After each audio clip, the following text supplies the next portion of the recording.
Assalamualaikum warahmatullahi wabarakatuh.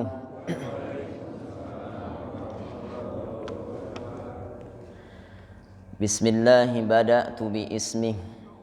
Alhamdulillahi haqqa hamdih. Alladzi la tatimmu s-salihati illa bih.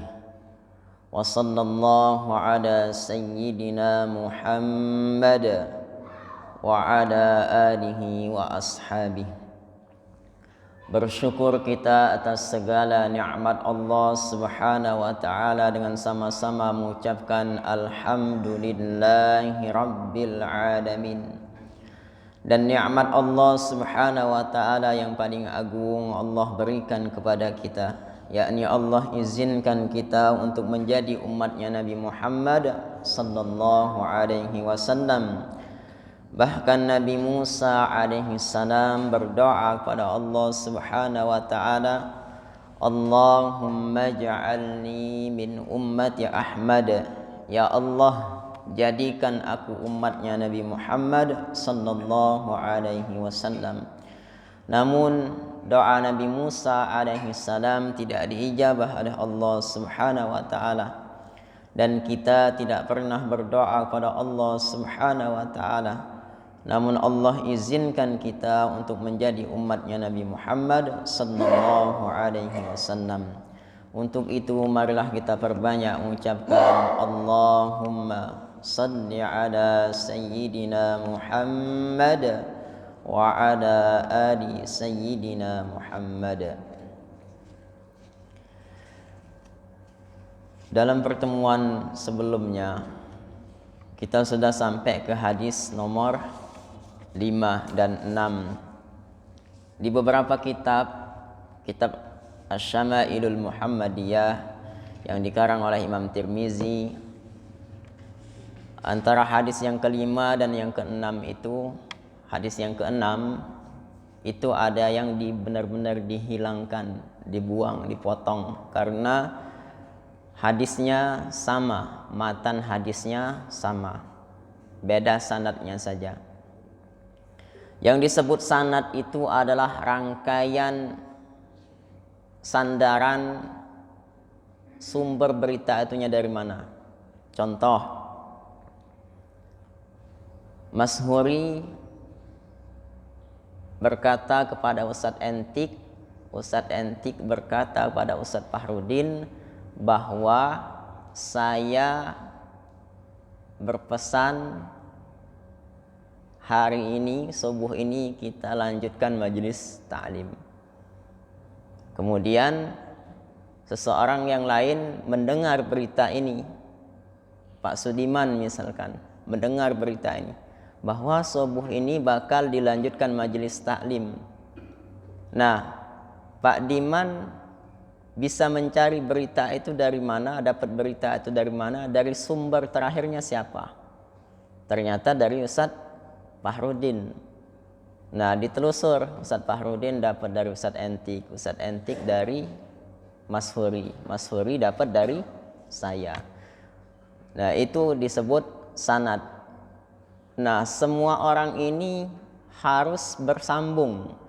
Ittisalus sanad, artinya bersambung sanadnya. Kalau misalkan ada yang hilang berarti tidak bersambung.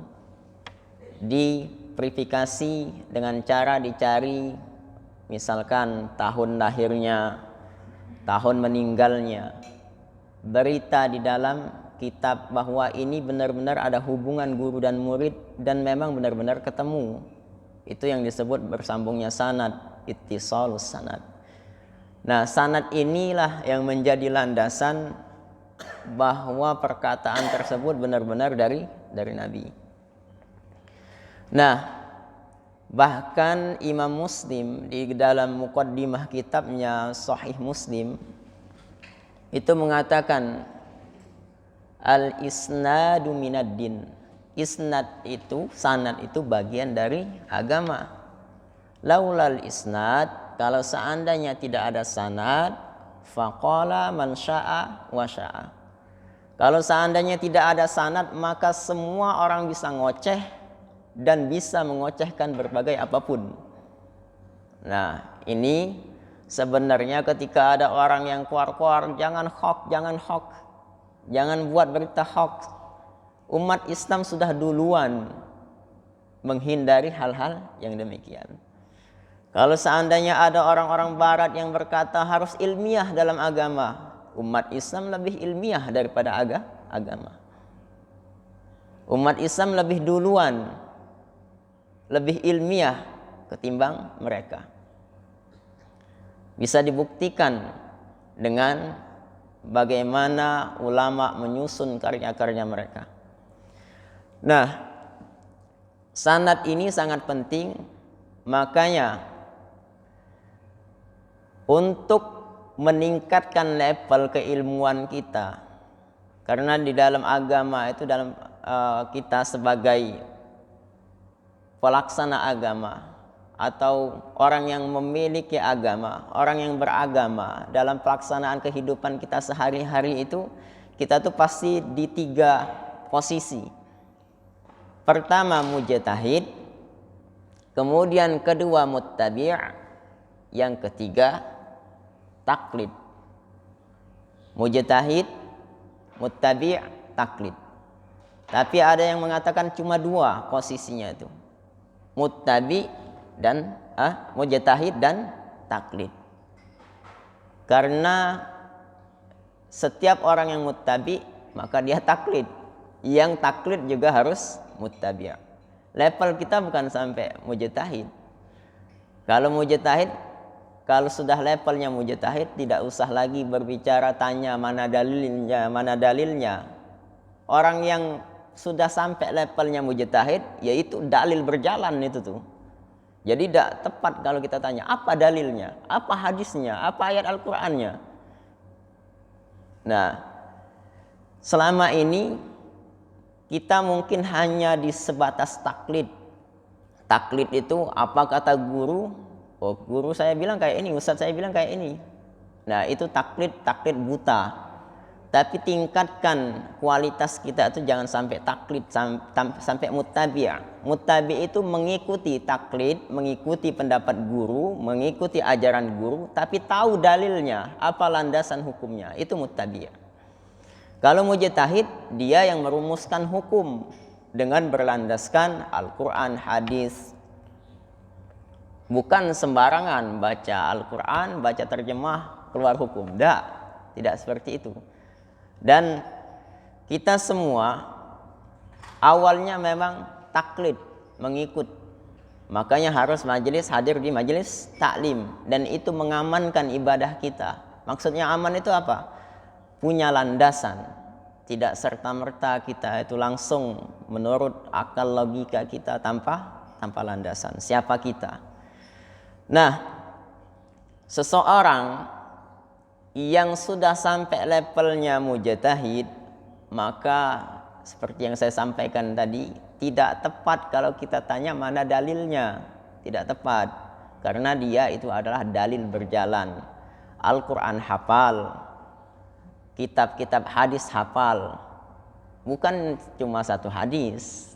Nah, kita sebagai orang yang ingin meningkatkan level keilmuan kita, maka mulai dari sekarang hentikan mengutip hadis yang tanpa keterangan itu hadis apa. Mengutip share hadis yang tanpa kita tahu bagaimana redaksi hadis tersebut. Bayangkan ulama-ulama itu sudah menyusun kitab-kitab hadis, dan kita seenaknya comot dari Google, comot dari WA, hasil sharean kawan, kirim.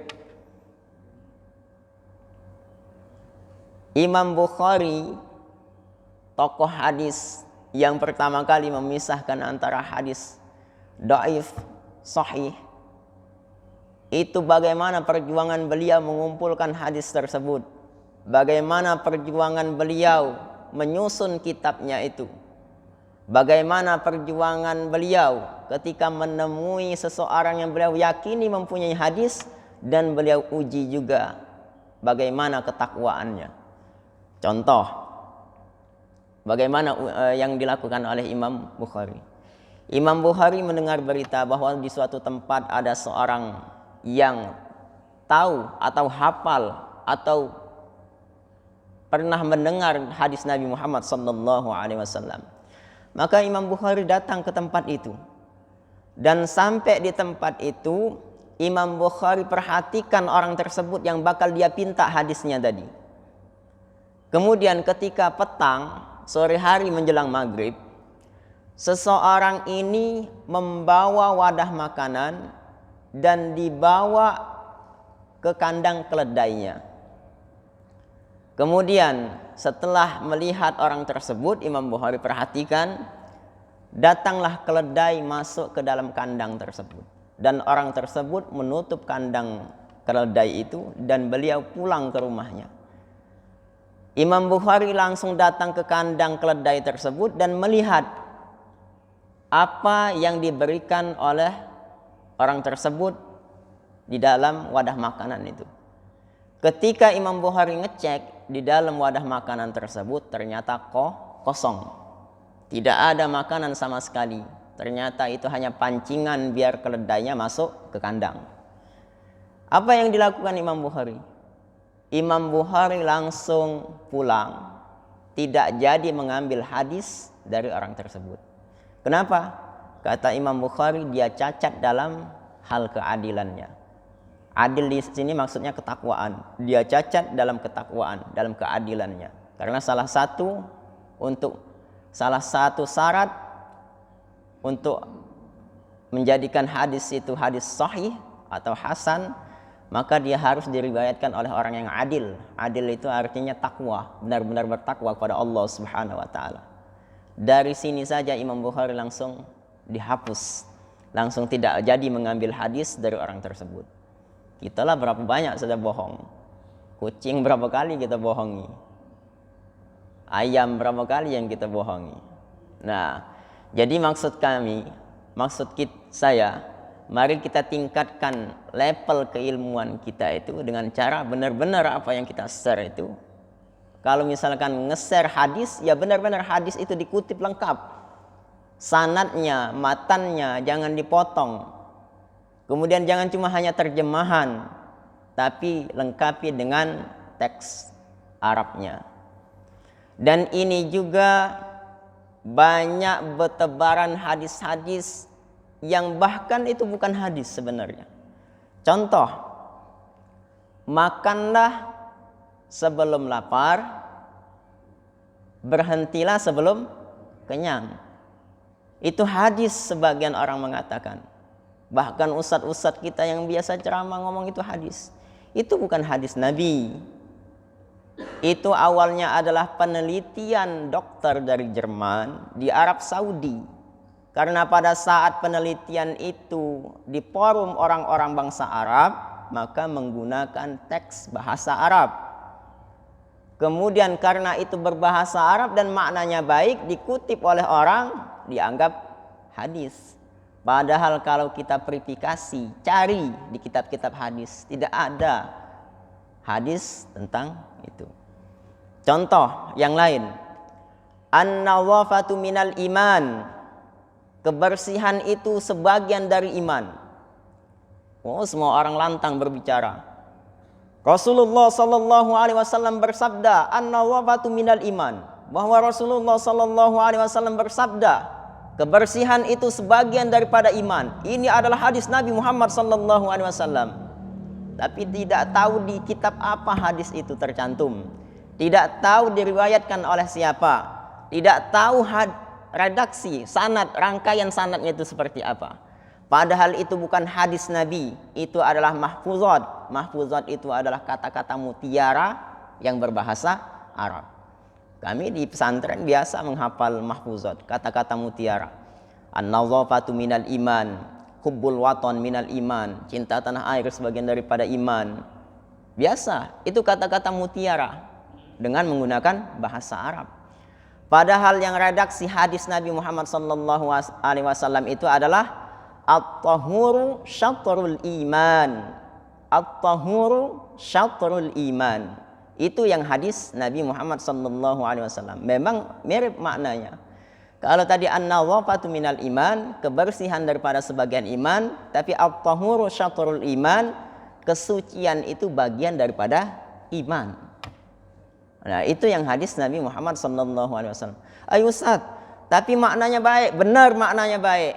Tapi itu sudah menganggap sesuatu yang bukan dari Nabi, menganggap itu hadis Nabi Muhammad SAW. Nah, makanya itu kita harus benar-benar bahwa ini benar-benar dari Nabi. Ini benar-benar hadis Nabi. Jangan sampai mencampur adukkan antara yang bukan hadis dengan hadis. Dan masih banyak yang lain, yang sering, yang populer di telinga kita. Nah, makanya itu apa yang disebut sanad tadi, sanad itu adalah rangkaian yang menjadi sandaran datangnya berita itu kepada kita. Itu secara sederhananya. Kemudian yang kedua itu matan. Ini hal yang penting dari hadis itu. Sanad dan matan. Matan itu isi beritanya apa? Nah, itu matan. Isi beritanya apa? Jadi untuk memverifikasi bahwa itu hadis Nabi Muhammad SAW, lihat dari duanya ini, sanadnya, matannya. Apakah sanadnya ini benar-benar diriwayatkan oleh orang yang bersambung, orang yang bertemu dalam masanya. Kemudian dalam sanad ini ada orang-orangnya, apakah orangnya ini dobit? Dobit itu kuat ingatannya. Kalau dia pelupa, tidak bisa. Kalau dia pelupa, kalau tidak, misalkan contoh, kalau tidak salah. Kalau ada kata-kata kayak ini sudah, berarti dia ini tidak kuat ingatannya. Dan kuatnya ingatan itu ada dua. Kuat benar-benar secara ingatan, otaknya benar-benar cerdas. Yang kedua, dia mempunyai dokumen apa yang dia dengar dicatat. Nah, itu bisa menguatkan apa yang diingat. Ittisalus sanad, bersambungnya sanad. Kemudian perawinya harus dobit, kuat ingatan. Yang ketiga adil. Adil itu contoh seperti Imam Bukhari tadi. Mengukur keadilan itu lewat situ. Adil di situ artinya bertakwa. Kemudian hadis itu terhindar dari syadz dan illah. Maksudnya itu dalam matannya. Dalam matan hadis itu harus terhindar dari perselisihan dengan hadis yang lain misalkan. Kemudian harus sesuai dengan sejarah. Kalau seandainya menyelisih sejarah, maka dugaan matan hadis itu bermasalah. Misalkan yang duluan meninggal Nabi Muhammad SAW apa Sayyidina Ali bin Abi Thalib. Menurut redaksi sejarah Nabi Muhammad SAW. Jadi kalau ada hadis Nabi Muhammad SAW yang mengatakan bahwa itu hadis Nabi dengan redaksi bahwa ketika Sayyidina Ali bin Abi Thalib meninggal, Nabi Muhammad SAW menjadi imamnya, maka ini tidak sesuai. Nah, maka berita ini bisa kita ketahui, oh ini tidak benar, langsung ketahuan. Nah, kita sampai di hadis yang kelima dan keenam itu. Antara yang kelima dan keenam itu beda sanadnya, tapi matannya sama. Kemudian hadis yang selanjutnya itu masih berbicara tentang ciri fisik Nabi Muhammad SAW. Tapi sebelum kita lanjutkan, yang beberapa malam yang dulu saya pernah punya janji hutang. Kita akan menyelesaikan beberapa poin apa yang menjadikan Nabi Musa alaihissalam itu pengen menjadi umatnya Nabi Muhammad SAW. Beberapa minggu yang lalu sudah pernah kita bahas cuma satu poin. Nah, untuk menyelesaikan itu kita bahas dulu di subuh ini. Nanti ketika ada waktu kita lanjutkan lagi di pembelajaran di sambungan hadis kitab Asy-Syama'ilul Muhammadiyah. Ini dikutip oleh Imam Abul Fida Ismail bin Katsir di dalam kitab tafsirnya ketika menafsirkan surah Al-A'raf ayat 154, atau di dalam kitab tafsir At-Tabari ketika menafsirkan surah Al-A'raf tapi bukan 154 tapi yang sebelumnya antara 145 46 menafsirkan ayat Al-Quran surah Al-A'raf ayat 145 atau sampai ke bawah 145, 146 atau 147. Kemudian bisa kita temukan di dalam kitab hadis yang dikarang oleh yang ditulis oleh Imam Jalaluddin As-Suyuti di dalam kitabnya Khosaisul Kubra, atau juga bisa kita rujuk ke kitab yang dikarang oleh Abu Ya Maliki Khosaisul Ummati Muhammadiyah. Nah, hal apa yang menjadikan Nabi Musa alaihissalam itu pengen menjadi umatnya Nabi Muhammad sallallahu alaihi wasallam? Itu ada rangkaian ceritanya, bahwa Nabi Musa alaihissalam itu membuka lembaran alwah ketika beliau marah kepada umat beliau yang menyembah patung anak sapi yang dibuat oleh Samiri. Menurut riwayat dari Samiri inilah bakal dari Samiri inilah cikal bakal Dajjal. Nah, patung anak sapi ini bisa berbicara. Ada yang mengatakan ini hanya tiupan angin yang memasuki rongga patung anak sapi itu maka menimbulkan suara. Ada lagi yang mengatakan ini benar-benar patung anak sapi ini bersuara karena itu bantuan dari setan, bantuan dari iblis. Terlepas dari itu semua, pada saat itu Nabi Musa alaihissalam meninggalkan umatnya, menitipkan umat beliau Bani Israel kepada saudara beliau yang bernama Nabi Harun alaihissalam. Tapi Nabi Harun tidak dapat menghadapi kelakuan kebangkangan umat beliau ini yang dipelopori oleh Samiri. Jadi ketika Nabi Musa alaihissalam pulang, mereka sedang menyembah patung anak sapi. Maka ketika itu Nabi Musa alaihissalam marah. Nah, ketika reda kemarahan beliau di dalam surah Al-A'raf ayat 154 itu, walamma sakata Musa al-ghadabu akhadzal alwah, maka dia mengambil alwah. Alwah itu adalah lembaran-lembaran kitab, lembaran-lembaran yang terdapat di dalam kitab Taurat. Itu yang disebut dengan alwah. Nah, Nabi Musa membuka dalam alwah, beliau menemukan keterangan tentang umat akhir zaman yang mempunyai keistimewaan yang tidak diberikan kepada umat sebelum Nabi Muhammad sallallahu alaihi wasallam.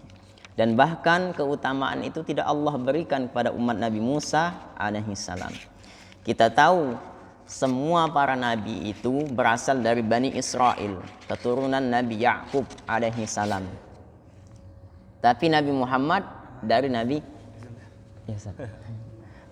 Muhammad sallallahu alaihi wasallam itu dari Nabi Ismail alaihi salam. Tapi semua mukjizat yang Allah berikan kepada para nabi itu Allah berikan kepada Nabi Muhammad sallallahu alaihi wasallam. Contoh, Nabi Musa alaihi salam mendapat mukjizat bisa membelah laut merah. Bisa membelah laut. Nabi Muhammad sallallahu alaihi wasallam membelah bulan. Nabi Isa alaihi salam bisa menyembuhkan penyakit kusta. Nabi Muhammad sallallahu alaihi wasallam banyak di dalam redaksi hadis keterangan sejarah bagaimana Nabi Muhammad sallallahu alaihi wasallam bisa mengobati orang yang sakit. Kemudian Nabi Musa alaihi salam memukul batu, maka keluar mata air dari batu itu. Nabi Muhammad keluar mata air dari sela-sela jari.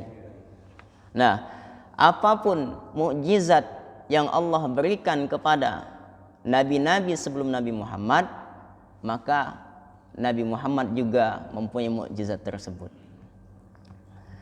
Bahkan di dalam riwayat yang lain pernah kita temukan bahwa kata Nabi Muhammad sallallahu alaihi wasallam, andaikan Nabi Sulaiman alaihissalam tidak berdoa seperti itu, maka akan aku ikat setan tersebut. Kenapa maksudnya? Maksudnya Nabi Sulaiman alaihissalam itu Allah berikan kemampuan mukjizat yang bisa menundukkan berbagai makhluk. Tapi ketika itu Nabi Sulaiman alaihissalam berdoa pada Allah Subhanahu wa taala agar mukjizatnya ini tidak Allah berikan kepada siapapun. Maka kata Nabi Muhammad sallallahu alaihi wasallam, kalau seandainya berarti hal tersebut bisa dilakukan oleh Nabi Muhammad sallallahu alaihi wasallam atas izin Allah Subhanahu wa taala. Jadi mukjizat yang diberikan kepada nabi-nabi sebelum Nabi Muhammad, itu Nabi Muhammad sallallahu alaihi wasallam mendapatkan mukjizat tersebut. Nah, kemarin kita sudah sampai di poin yang pertama tentang keutamaan umat Nabi Muhammad sallallahu alaihi wasallam itu, bahwa umat Nabi Muhammad sallallahu alaihi wasallam itu diciptakan terakhir tapi masuk surga duluan. Kemudian umat Nabi Muhammad sallallahu alaihi wasallam itu juga menjadi umat terbaik dengan cara ukhrijat linnas ta'muruna bil ma'ruf wa yanhauna 'anil munkar. Kemudian yang ketiga, umat Nabi Muhammad sallallahu alaihi wasallam itu yang ditemukan oleh Nabi Musa alaihissalam di dalam alwahnya, qala rabbi inni ajidu fil alwah ummatan anajiduhum fi sudurihim yaqra'unaha kitabahum wa kana man qablahum yaqra'una kitabahum nadhara hatta idza rafa'uha lam yahfazu minha syai'an wa lam ya'rifuh. Kata Nabi Musa alaihissalam, wahai Allah, aku menemukan di dalam alwah itu umat yang engkau berikan keistimewaan, mereka itu bisa menghafal kitab mereka. Bahkan mereka itu bisa membaca kitab mereka dengan cara hafalan. Padahal umat sebelumnya itu tidak engkau berikan hal yang tersebut. Jadi ketika kitab mereka itu terangkat, maka mereka tidak menghafal sedikit pun dari kitab tersebut dan mereka tidak tahu tentang ilmunya. Jadi menghafal Al-Quran itu, hafal dengan Al-Quran, itu adalah keistimewaan yang Allah berikan kepada umat Nabi Muhammad sallallahu alaihi wasallam. Jadi sebenarnya ketika ada seorang yang tidak menghafal Al-Quran, dia itu tidak bersyukur. Kenapa? Nabi Musa alaihissalam pengen menjadi umat Nabi Muhammad sallallahu alaihi wasallam dan pengen keutamaan ini Allah berikan kepada umatnya, tapi tidak Allah berikan pada umat Nabi Musa alaihissalam. Maka Nabi Musa pengen jadi umat Nabi Muhammad sallallahu alaihi wasallam karena keistimewaan menghafal Al-Quran ini. Jadi kalau ada orang yang tidak menghafal Al-Quran, baik itu banyak atau sedikit, tidak menghafal bagian dari ayat Al-Quran, tidak ada dalam dadanya itu sebagian ayat-ayat Al-Quran, maka dia bukan hamba yang bersyukur. Karena kalau memang benar-benar bersyukur, maka harus mengambil keutamaan ini, harus menghafal sebagian dari ayat-ayat Al-Quran, sebagian atau semuanya. Kalau tidak sanggup, niatkan dari sekarang, saya pengen menghafal Al-Quran, satu hari satu ayat. Maka ketika Allah panggil kita, Allah matikan kita, Allah hitung kita sebagai orang yang sedang menghafal Al-Quran, walaupun belum selesai. Tapi dengan sungguh-sungguh niat tersebut, azamkan. Kata guru kami, dua modal untuk menghafal Al-Quran itu. Satu, himmah. Dua, istiqomah. Himmah itu apa? Kemauan yang kuat. Himmah. Ketika kita lapar, pengennya itu apa? Ketemu makanan. Nah, itu yang disebut himmah. Kemauan yang kuat, usaha yang kuat. Sedangkan istiqomah itu continue, terus menerus. Kalau cuma hari ini kemauannya kuat, tahun depan baru muncul kemauannya, maka tidak selesai. Nah, kemudian selanjutnya kata Nabi Musa alaihissalam, qala rabbi inni ajidu fil alwah ummatan yu'minuna bil kitabi awal wa bil kitabi akhir wa yuqatiluna fusulad dhalalah hatta yuqatilul a'waral kazzab faj'alhum ummati qala tilka ummatu Ahmad. Nabi Musa alaihissalam berkata, wahai Allah, aku melihat di alwah, menemukan keterangan tentang umat yang mereka itu beriman kepada kitab yang pertama kali diturunkan dan kitab yang terakhir diturunkan, wa yuqatilu fusulad dhalalah, dan mereka itu memerangi berbagai kesesatan, hatta yuqatilul a'waral kazzab, dan sampailah mereka itu memerangi a'waral kazzab. Siapa ini? Dajjal. Faj'alhum min ummati, maka jadikan keutamaan itu sebagai keutamaan umatku. Kata Allah, tilka ummatu Ahmad, itu keutamaan hanya khusus diberikan kepada umat Nabi Muhammad sallallahu alaihi wasallam. Jadi keutamaan umat Nabi Muhammad sallallahu alaihi wasallam itu salah satunya adalah kita beriman kepada kitab yang pertama kali diturunkan, kemudian beriman juga dengan kitab Al-Qur'an. Tidak ada, kita la yufarriquna baina ahadin minhum. Kita tidak membedakan hal itu semua. Kita meyakini itu semua. Kemudian sampailah Allah percayakan, Allah titipkan kepercayaan itu kepada umat Nabi Muhammad sallallahu alaihi wasallam untuk memerangi Dajjal. Walaupun di dalam redaksi hadis, keterangan di dalam hadis bahwa yang membunuh Dajjal itu adalah Nabi Isa alaihissalam. Tapi yang menjadi pelopor, yang menjadi panglima, yang menjadi pimpinan pada saat itu adalah Imam Mahdi.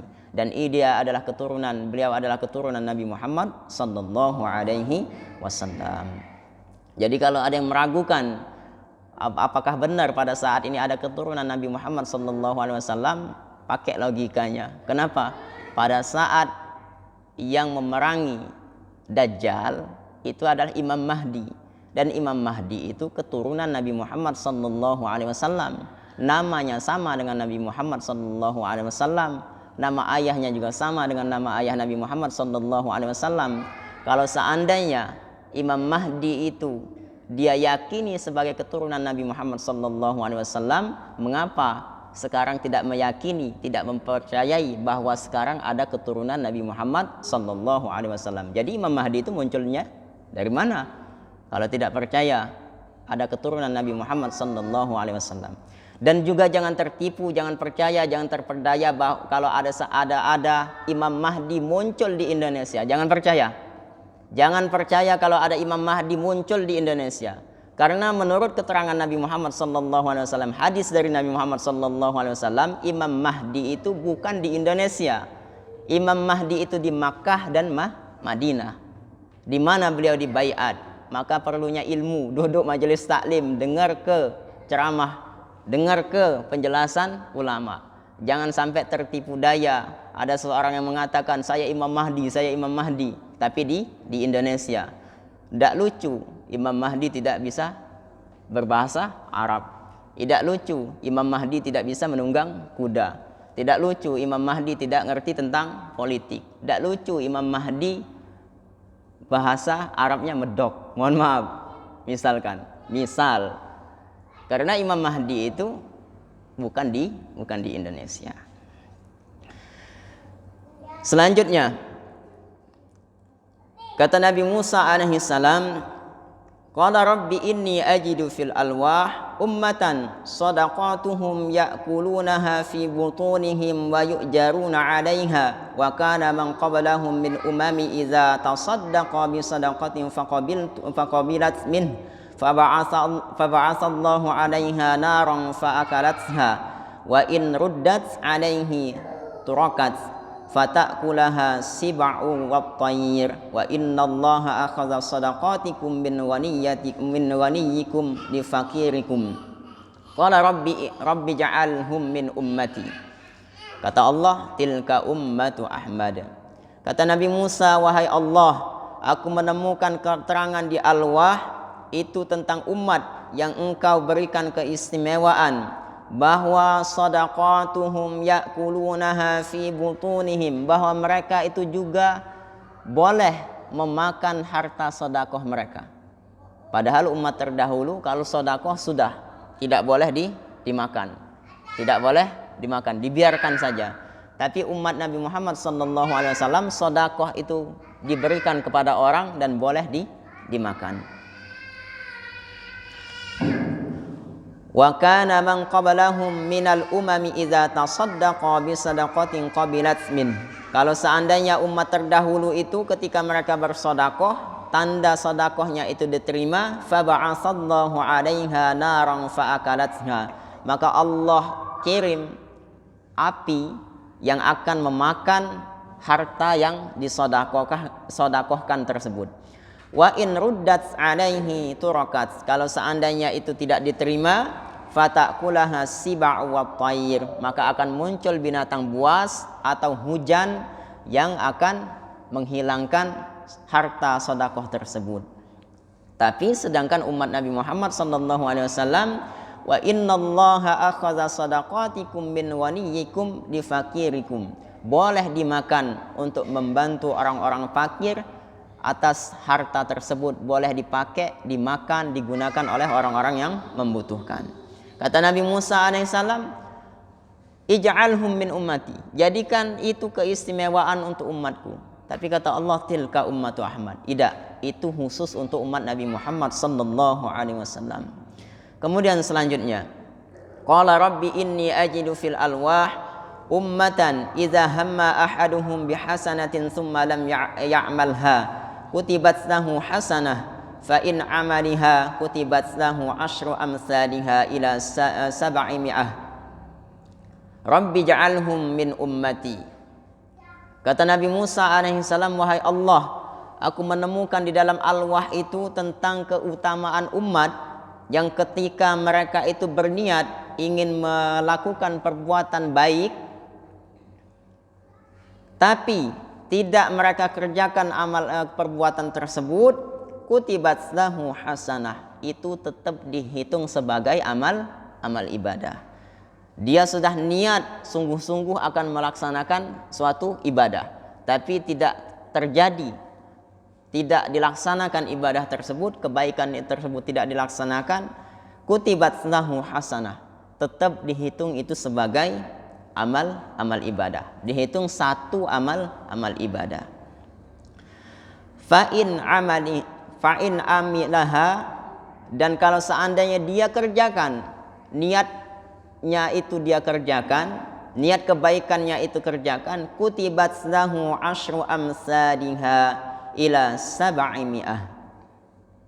Kalau seandainya itu dilakukan, maka dia akan mendapat balasan ganjaran kebaikan asyru amsalha, 10 kebaikan. Kalau tadi niat tapi tidak menjalankan, dihitung satu kebaikan. Kemudian niat dan dia laksanakan kebaikan tersebut, maka dihitung asyru amsalha, 10 kebaikan, balasan 10 ganjaran. Ila sab'imi'ah, bahkan dihitung sampai 700 kebaikan. Rabbi ja'alhum min ummati, kata Nabi Musa, jadikan itu keutamaan untuk umatku. Kata Allah, tilka ummatu Ahmad, tidak, itu khusus untuk umat Nabi Muhammad sallallahu alaihi wasallam. Kemudian yang terakhir, kata Nabi Musa alaihissalam, qala rabbi inni ajidu fil alwah ummatan humul musyaffa'una wal masyfu'u lahum faj'alhum ummati, qala tilka ummatu Ahmad. Ya Allah, aku menemukan di alwah keterangan tentang keutamaan umat yang mereka itu al-musyaffa'una wal masyfu'u lahum, mereka itu bisa menjadi syafaat di antara mereka. Jadi semua kita bisa menjadi syafaat di antara kita semua. Makanya kalau ada statement seseorang mengatakan, pilih teman itu tidak usah pilih-pilih teman, semuanya harus kita jadikan teman. Betul. Tapi dalam hal kebaikan, kita itu tergantung bagaimana teman kita. Kalau seandainya kita bergaul dengan orang yang hadir di majelis taklim, maka setidaknya kita akan diajak ke majelis taklim. Kalau seandainya kita itu banyak pergaulan kita dengan seseorang yang jauh dari majelis taklim, jauh dari masjid, maka sedikit banyaknya kita juga akan terpengaruh. Yang pasti semangatnya beda. Kalau seandainya kita berteman dengan seseorang yang jauh dengan Allah Subhanahu wa taala, maka tidak mungkin dia akan mengajak kepada mendekatkan diri pada Allah Subhanahu wa taala. Tapi kalau seandainya pergaulan kita itu pergaulan orang-orang yang saleh, maka kita akan terikut.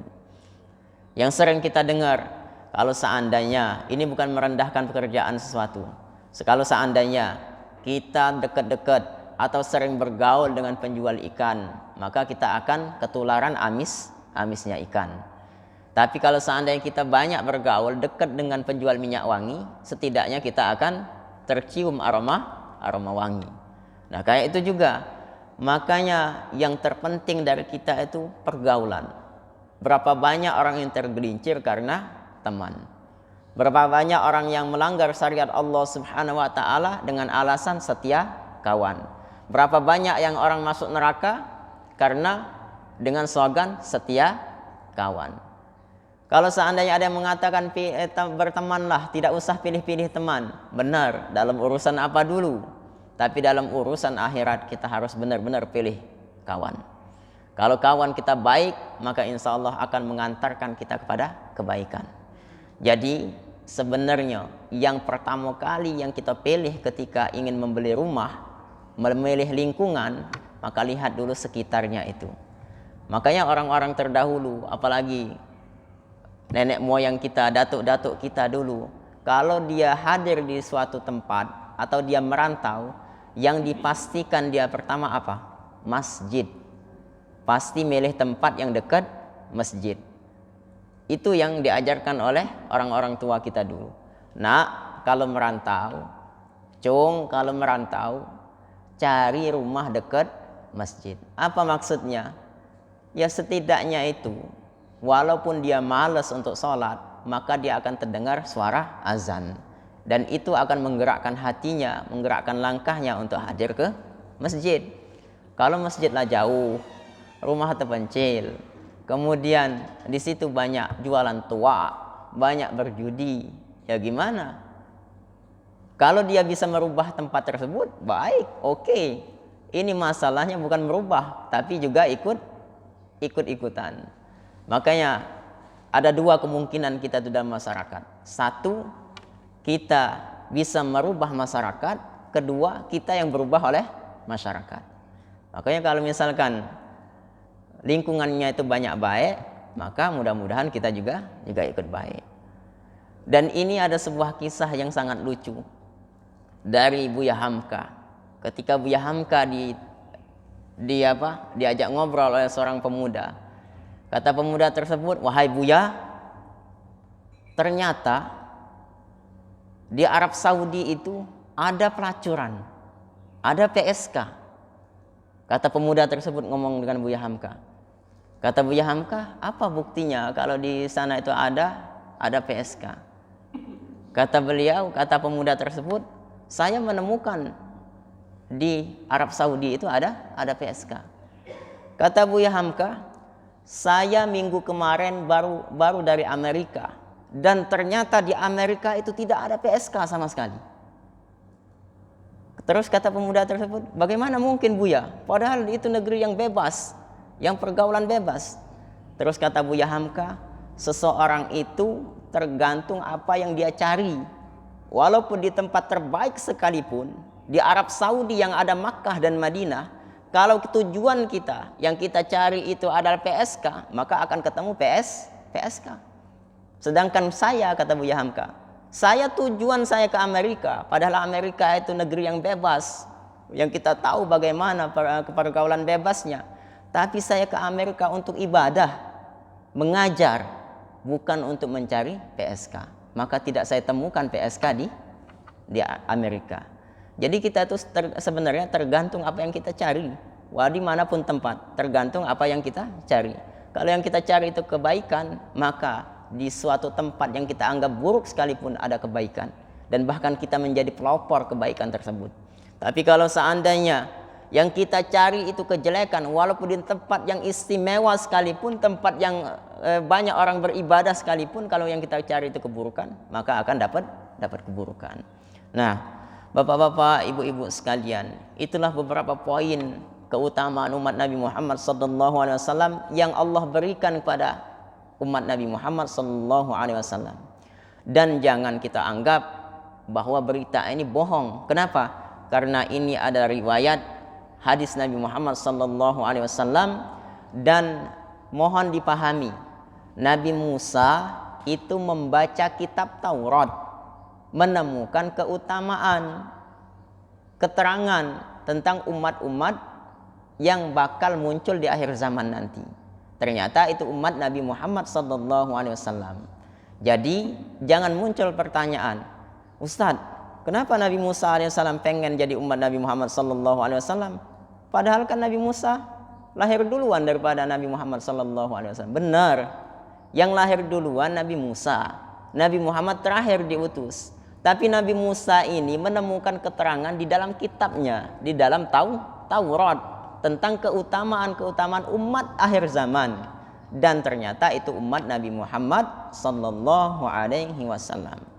Muncul pertanyaan yang lain, kenapa di Taurat, di Injil itu nama Nabi Muhammad bukan Muhammad tapi Ahmad? Nama Nabi Muhammad itu banyak, ada Ahmad, ada Muhammad, dan ada yang lain. Di dalam hadis Jibril, Nabi Muhammad mengatakan, saya ini bernama Ahmad, saya ini bernama Muhammad. Tapi di Taurat dan Injil biasa disebut Ahmad. Di dalam Al-Quran disebut Muhammad. Kenapa di dalam Taurat dan Injil disebut Ahmad? Ahmad itu artinya lebih baik, lebih terpuji. Itu menunjukkan bahwa Nabi Musa, Nabi Isa, nabi-nabi sebelum Nabi Muhammad mengakui bahwa Nabi Muhammad itu lebih unggul, lebih utama ketimbang beliau-beliau tersebut. Nah, dengan munculnya keterangan ini, beberapa poin ini, maka yang sudah kita bahas hari ini, maka hutang pertemuan kita sudah selesai, sudah lunas. Karena ini harusnya kita selesaikan di malam minggu-minggu yang lewat. Tapi ini tidak selesai terus, maka kita selesaikan hari ini.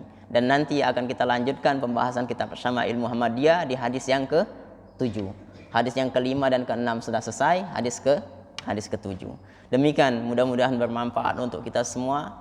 Kalau ada pertanyaan silakan sebelum kita tutup dengan doa.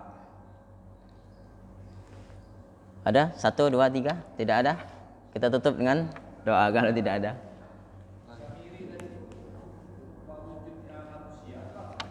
Manusia.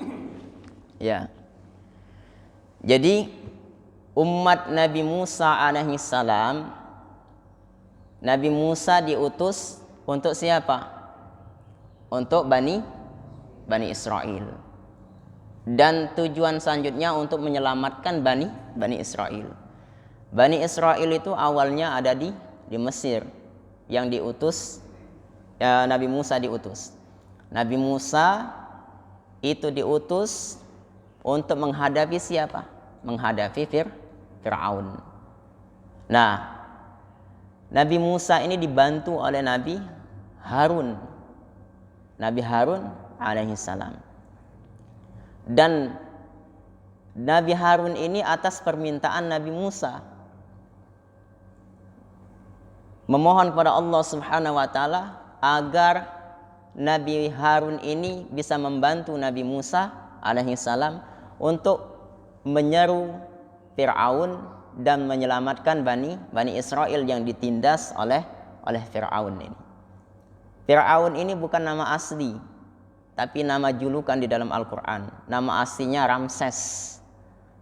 Nah, Ramses ini menurut sebagian keterangan ahli sejarah, yang menjadi Ramses, pemimpin, presiden kalau bahasa kita tuh, pada saat itu adalah Ramses II pada masa Nabi Musa alaihi salam. Jadi ketika ayat Al-Quran tidak menyebutkan nama aslinya, disebut Ramses tapi disebut Fir'aun, itu menunjukkan bahwa seseorang yang sama kayak Fir'aun ini bakal muncul lagi.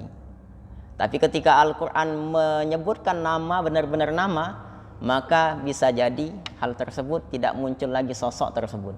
Tapi ini Al-Quran tidak menyebut nama, tapi menyebut julukan.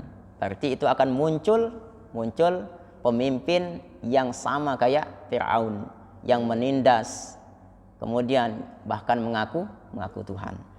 Nah, Nabi Harun ini dipinta oleh Nabi Musa alaihissalam untuk menjadi partner, membantu Nabi Musa alaihissalam dalam hal berdakwah. Nah, dari keterangan ini, dari ayat ini, sebagian ulama menarik kesimpulan bahwa bolehnya kita itu mengusung seorang pemimpin. dengan catatan benar-benar mempunyai kualitas, benar-benar mempunyai kemampuan. Jadi boleh menjadi juru kampanye kalau bahasa kita sekarang, dengan syarat bahwa yang kita usung ini benar-benar adalah calon pemimpin terbaik. Sekelas Nabi Musa itu meminta kepada Allah Subhanahu wa taala agar Nabi Harun dijadikan partner beliau dalam hal dakwah. Itu diperbolehkan dengan catatan benar-benar baik dan bisa menjadi orang yang baik menjalankan amanah. Nah, dalam hal umat pasti ada umat yang pengen merusak umat tersebut. Nah, inilah Samiri ini. Dia membuat patung anak sapi, dan itu Samiri nyuruh Bani Israel menyembah patung anak sapi tersebut. Bayangkan, seseorang yang awalnya itu adalah pengikut setia dari Nabi Musa dan Nabi Harun berpaling menjadi seseorang menyesatkan umatnya. Jadi hati-hati. Terkadang dalam barisan kita itu ada juga bukan kawan tapi sebenarnya lawan. Ada juga yang duduk di barisan kita tuh kadang-kadang kakinya bisa menyentuh kita dalam sop, tapi hatinya mempunyai kedengkian terhadap kita. Nah, makanya ini harus kita hilangkan. Makanya saya setiap sebelum sholat pasti saya berpesan, sawu wa'tadilu wala takhtalifu. Apa artinya? Sawu, rapatkan sop. Wa'tadilu, berbuat adillah. Maksudnya jangan menyakiti kawannya. Maafkan kesalahan kawannya. Bersihkan hatinya. Hadirkan pikirannya. Kemudian wala takhtalifu, jangan berselisih. Jangan bertengkar. Jadi lupakan seluruh masalah urusan dunia yang kita ribut itu. Lagi sholat, biarlah siapa di samping kita, jangan, tidak galak aku samping dia. Dia tadi aku wuduk ditijaknya kaki aku. Aku tidak galak samping dia. Dia kemarin ngebuk kucing aku. Jadi dari sudut sana lari. Karena tidak galak, tidak mau di samping. Misalkan Mas Huri sudah di sini, tak tahu Mang Cek datang. Lari langsung Mas Huri. Tidak galak sholat dekat Mang Cek. Ngapa? Mang Cek, aku kesal dengan dia. Lupakan semua itu. Kalau dalam sholat lupakan semua itu. Hadirkan hati dan pikiran. Bahkan guru kami, salah satu guru kami, sebelum sholat beliau berpesan kayak ini, rapatkan dan luruskan sopnya. Hadirkan hati dan pikiran. Apa maksudnya? Hadirkan hati dan pikiran. Banyak uang ini jasadnya itu menghadap Allah Subhanahu wa taala, tapi hatinya ini penuh dengan urusan dunia. Penuh dengan kedengkian terhadap manusia, penuh dengan masalah urusan dunia. Pikirannya juga banyak kemana-mana. Nah, makanya guru kami ketika mau menjadi imam sholat pasti beliau berpesan, hadirkan hati dan pikiran. Dan bahkan beliau menganjurkan kepada kami harus syahadat ulang kalau nak sholat itu. Harus syahadat sebelum ngangkat tangan untuk takbir itu. Jadi hadirkan, benar-benar hadir hati itu. Kita tuh sadar bahwa kita tuh benar-benar menghadap Allah Subhanahu wa taala. Hadir hati kita tuh bahwa kita benar-benar menjalankan sholat itu. Kita tahu bahwa yang kita hadapi itu benar-benar yang punya langit dan bumi ini, Tuhan semesta alam ini. Kalau seandainya itu kita yakini, maka akan muncul khusyuknya sholat itu. Mudah-mudahan kita semua bisa menjegal samiri-samiri yang lain yang bakal muncul. Semoga kita semua tidak mendapatkan pemimpin-pemimpin yang seperti Fir'aun ini. Dan semoga kita mempunyai juru kampanye sebaik Nabi Musa alaihissalam yang mengusung pemimpin sebaik Nabi Harun alaihissalam. Dan terakhir, boleh kita mengajukan diri sebagai pemimpin dengan alasan bahwa memang benar-benar tidak ada yang terbaik di antara mereka itu kecuali kita. atau kita yang benar-benar mempunyai kemampuan dalam hal tersebut. Dari mana dalilnya? Dalil dari Nabi Yusuf alaihi salam ketika mengajukan diri sebagai bendahara Mesir. Karena pada saat itu tidak ada orang yang sehebat Nabi Yusuf alaihissalam dalam hal mengelola keuangan. Jadi Nabi Yusuf alaihissalam mengajukan diri agar tidak terjadi chaos ekonomi, agar tidak terjadi kemelaratan ekonomi. Maka Nabi Yusuf alaihissalam yang menjadi Menteri Keuangan kalau bahasa kita sekarang, Mesir pada saat itu. Jadi pastikan bahwa kita benar-benar menempati posisi yang sesuai dengan kapasitas kita. Demikian, mohon maaf atas segala kesalahan dan khilafan. Kita akhiri subhanakallahumma wa bihamdika asyhadu an la ilaha illa anta astaghfiruka wa atubu ilaik. A'udzu billahi minasyaitonir rajim. Bismillahirrahmanirrahim. Alhamdulillahi rabbil alamin. Innaka antas samiul alim. Wa innaka ala kulli syai'in qadir wa la haula wa la quwwata illa billahil aliyyil azim.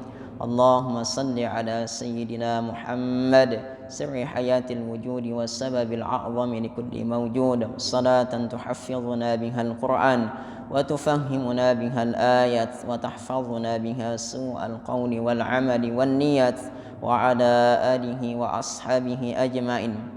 Allahumma ighfir lana wa liwalidina warhamhum kama rabbawna shighara wa jami'al muslimina wal muslimat wal mu'minina wal mu'minat al ahya'i minhum wal amwat innaka antal ghafurur rahim. Allahumma ja'alna wa awladana wa dhurriyyatina min ahlil ilmi wa ahlil qur'ani wa ahlil khair ولا تجعلنا وأولادنا وذرياتنا من أهل الشر وأهل الضير برحمتك يا أرحم الراحمين. اللهم سلمنا والمسلمين المستضعفين المجاهدين في فلسطين. اللهم انصرنا والمسلمين المستضعفين المجاهدين في فلسطين. اللهم احفظنا والمسلمين في فلسطين واكفنا وإياهم أجمعين شر مصائب الدنيا والدين إنك على كل شيء قادر ولا حول ولا قوة إلا بالله العلي العظيم. ربنا تقبل منا إنك أنت السميع العليم وتب علينا إنك أنت التواب الرحيم. ربنا تقبل حاجاتنا بحق نبينا محمد صلى الله عليه وسلم وآتنا في الدنيا حسنة وفي الآخرة حسنة وقنا عذاب النار. وصلى الله على سيدنا محمد وعلى آله وأصحابه أجمعين والحمد لله رب العالمين.